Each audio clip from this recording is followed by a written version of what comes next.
endophobe,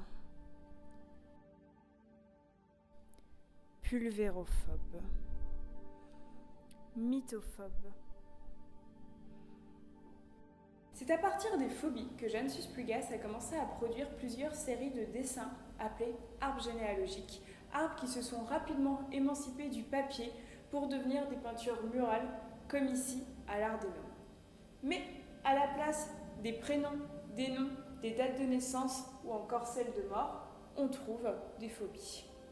À l'origine, ces arbres sont issus de témoignages récoltés par Jeanne Susplugas, détournés de manière absurde et fictionnelle. Elle explique que lors de ces histoires, les personnes interrogées qualifiaient leur mort par leur psychose.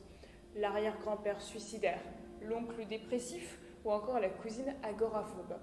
Leurs prénoms, voire toute leur identité post-mortem, peuvent finir par être absorbés par leur pathologie.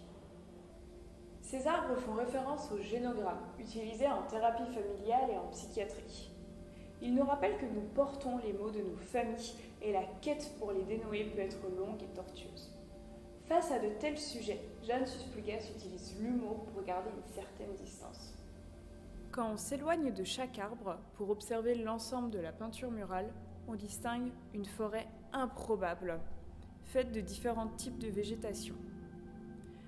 De nouveau, par l'absurde, Jeanne Susplugas cherche ici à refléter la façon dont les espèces végétales ont été modifiées par le changement climatique. Parmi ces arbres, on trouve une fois encore une maison, où se trouve à l'intérieur un cerveau, comme un écho à l'œuvre de Jeanne Susplugas et à cette exposition. J'ai fait ta maison dans ma boîte crâne.